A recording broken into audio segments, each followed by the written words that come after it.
But just like the work in the field then, it's hard work. It's difficult. We can get burned out, discouraged.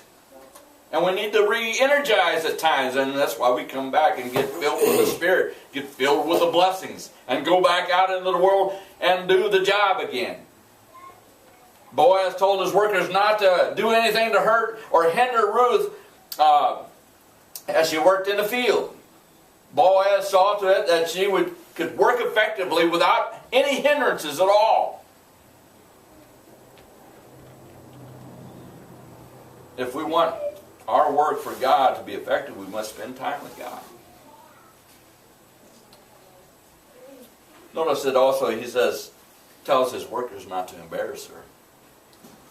Boaz instructs his men not to embarrass or insult Ruth.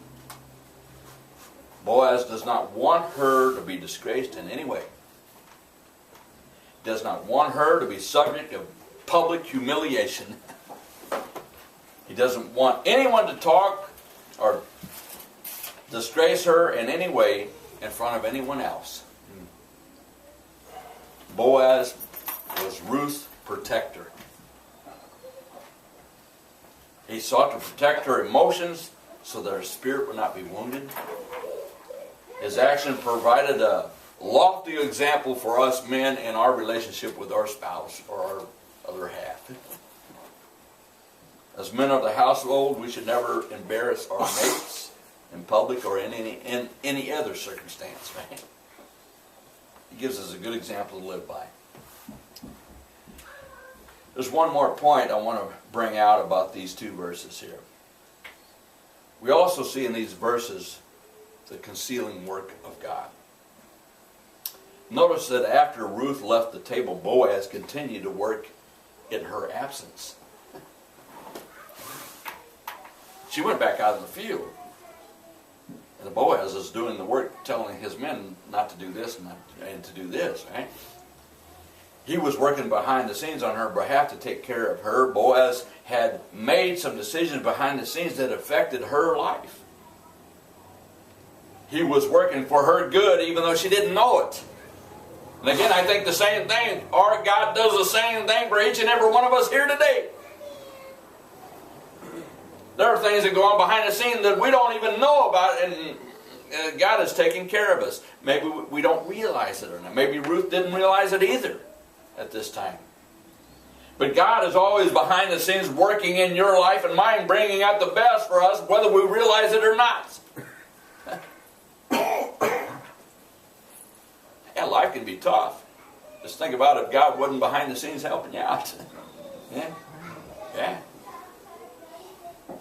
I think about Joseph, how he responded to his brothers when they were afraid that he was going to retaliate for what they had done to him. Remember, they sold him into slavery.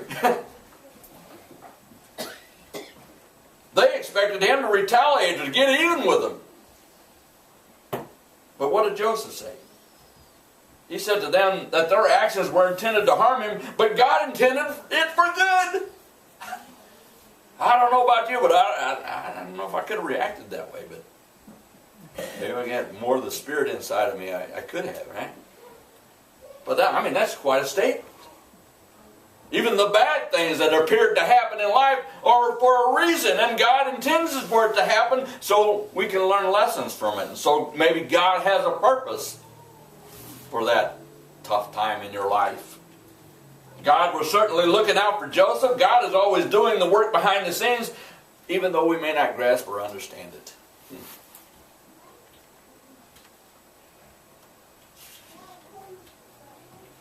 We see the work of provision. Boaz tells his workers to purposely pull out some grain from the bundles and leave it for Ruth.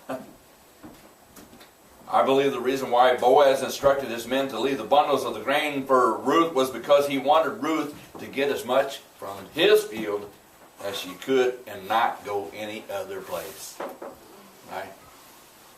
Boaz didn't want her to go back into the world or go into another field for her provisions of life. He wanted her to stay in his field to get the instructions for life, to get the blessings that he was going to give her. He supplied all of her needs, all of her physical needs and everything else. To leave his field and him would be like going back into the world for your source of information. And God is the same way when it comes to us. He wants to provide us and bless us so that we don't go back into the world and fall into all kinds of difficulties and evils.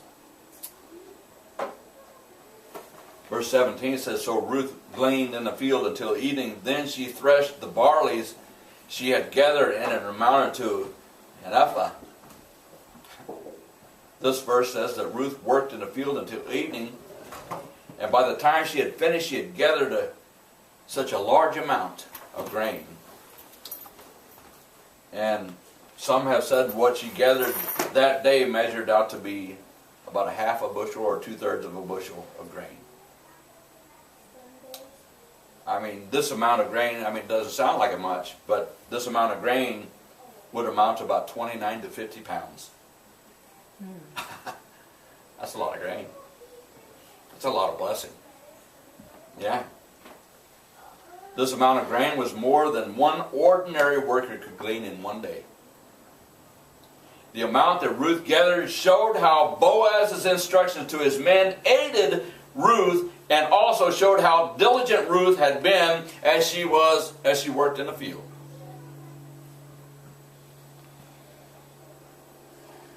One commentary says Ruth probably gathered enough grain to last Naomi and her for several weeks.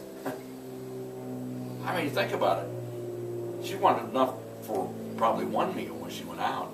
She got more than she ever expected. Now in the third scene we see how God entrusts us with his blessings. In verse 18 we read, she carried it back to town, and her mother-in-law saw how much she had gathered. Ruth also brought out and gave her what she had left over after she had eaten enough. Notice what Ruth does after she's been blessed. She returns back home with all the grains that she had gathered that day. The first thing she did was show her mother-in-law what she gathered out. Right? She gathered it all. Can you imagine? She's going, look what I got. Unbelievable.